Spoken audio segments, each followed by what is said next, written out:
as well. They're Yeah. very much like an IRA where basically you put money in, you do not get a tax deduction. But let's just say you put $10,000 in there, it grows to 100,000. You do not pay any capital gains tax, any interest, like nothing like that until you make a withdrawal later on in life. Yeah. So that's really great that it's tax deferred. So that's a huge advantage because it lets your money grow and compound more. If you pay taxes along the way, that reduces the value of your account. You're getting less compounding.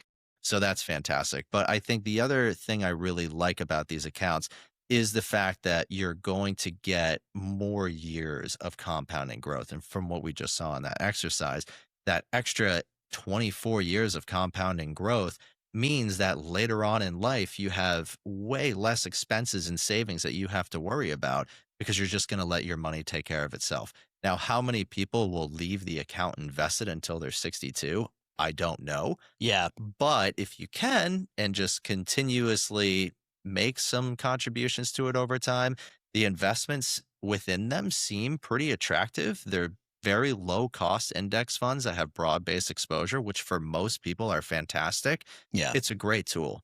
I think it's a lot of different things. And yeah, it's one of those things is it's a great tool.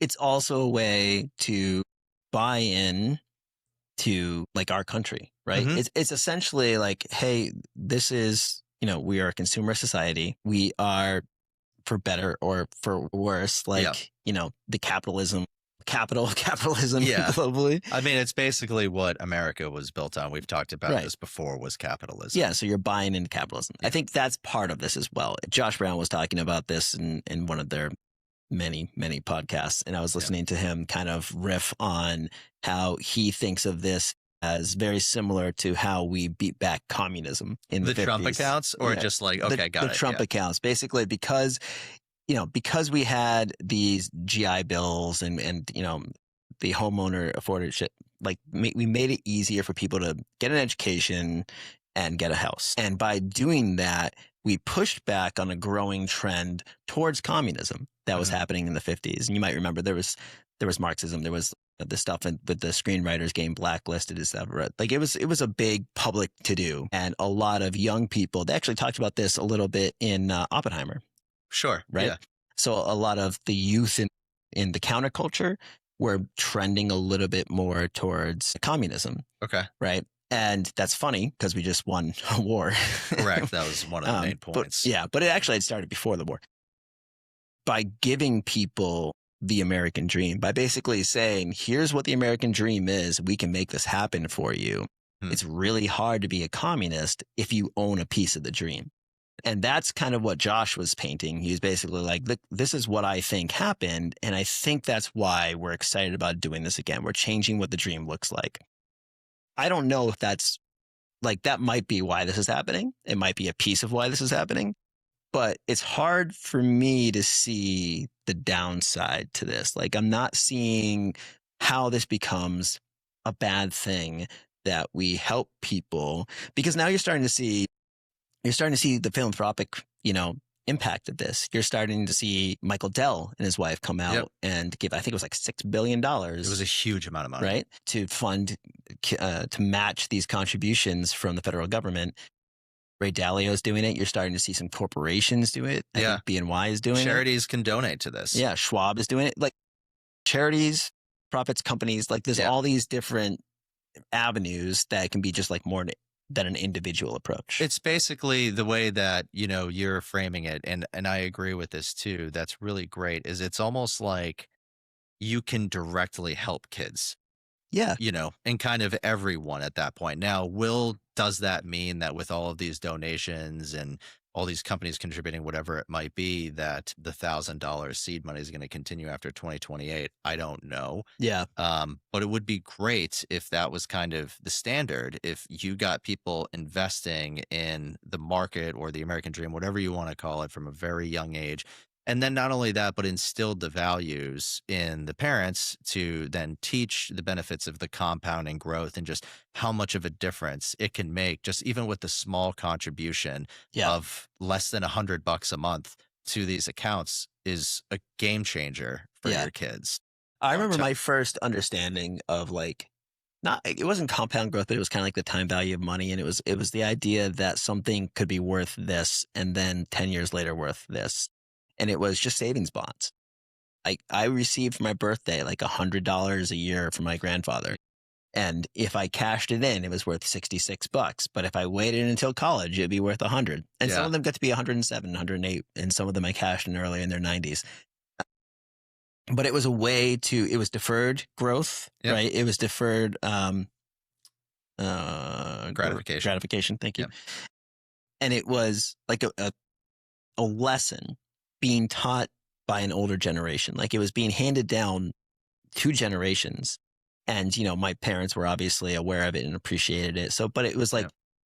it was a way of communicating and talking about money in like, a societally approved manner that I think happened more. And then we kind of eliminated some of these reasons to talk about money. And now we are maybe getting them back. And it helps, to your point, educate everybody. What I hope these accounts do is eliminate friction. Right. Okay. Because I think if I was a parent and only contributing to a 401k, I probably wouldn't know much about UTMAs. I wouldn't know much about 529s. I wouldn't know much about getting a Roth IRA going for kids and maybe ways in which that you can do that.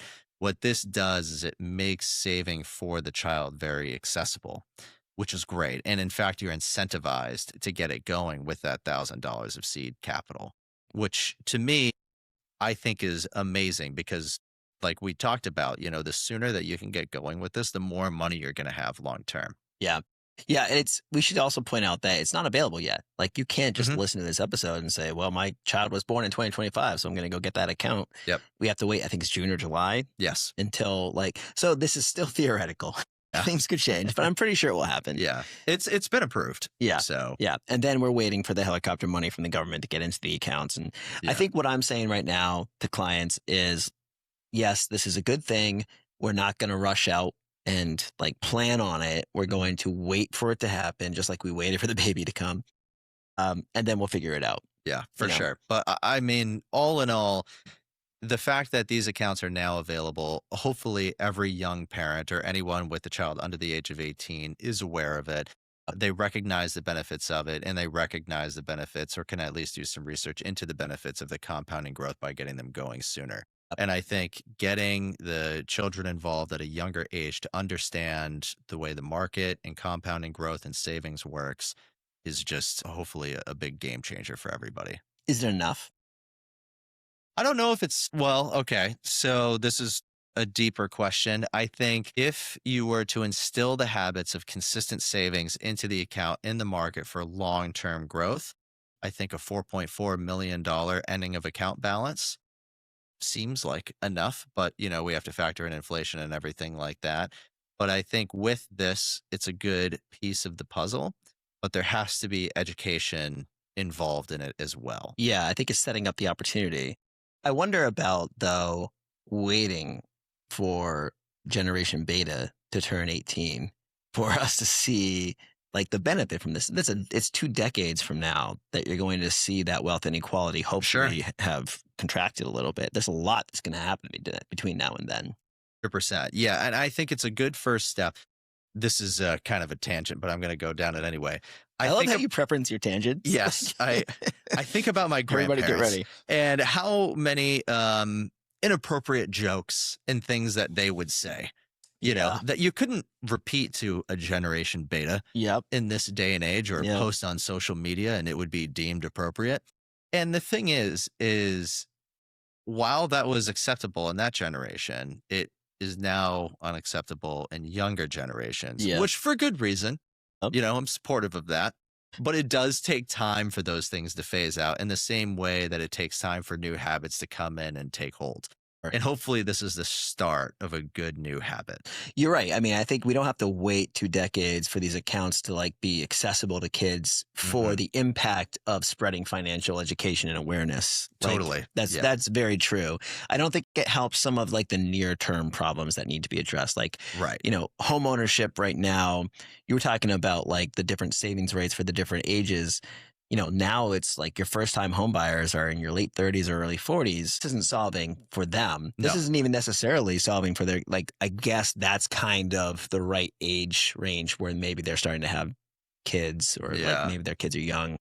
Yeah, I don't know. I'm curious to see. I think that this is a nice idea. I think it's like a low overhead approach, right? Like it It doesn't take is. that much to get this going. Yeah, it's a low overhead approach, but on top of that, like to your point, it's not going to fix the problems immediately, but hopefully it will prevent them from getting worse in the future. Yeah, That's would be my hope for this. Like, does it make housing prices go down? No. Does it make the cost of a new car less expensive? No. Does it make groceries more affordable? No. right. But hopefully it sets up future generations to know the values and take care of money and benefit from some of the things we're doing now. I think you need to create that feeling of being taken care of, right? Like, I think Yeah. when people feel like their country has their back and they get excited about being members of this country, like more reasons like this. Like, I think this is, even if this account doesn't do it, or this like initiative to fund these accounts doesn't do it, if it can have kind of like that ripple effect on other areas, like healthcare, like if you Yeah. could solve healthcare in this country, like you could get 5 terms as president, I feel Oh, for like, sure. you I know. know? 100%. And I guess that's just a good point. Like, the way that I think about it is I want to leave this world and kids and people better Yeah, than yeah, how it started off. Not to say it's bad, but all I'm saying is like you always want to make improvements. Like you don't want to like destroy something and then leave it behind. right. You know, you want to set it up for future success too. And Ray Dalio talks about this a lot. What's the eternal portfolio that will always work? And, you know, I'm not really sure there's a correct answer to this, but he always talks about setting up future generations for success. So that way they can not have as steep of a learning curve, Yeah, which I think is fantastic. And if these accounts are a good stepping stone for it, or at least a step in the right direction, that's good enough for me for now. yeah, yeah, yeah. I think that's perfect. Let's leave it there and let's keep people updated as like we learn more about these For accounts, sure. where they're going to be and how to fund them and all these fun things that, you know, it's this information's out there, but it's always changing. Yeah. I'm excited to see how it all unfolds. So, yeah, we'll do that. Thanks for tuning in, everybody. Thanks for coming back. Yep. And we'll keep you guys updated. All right. Thanks.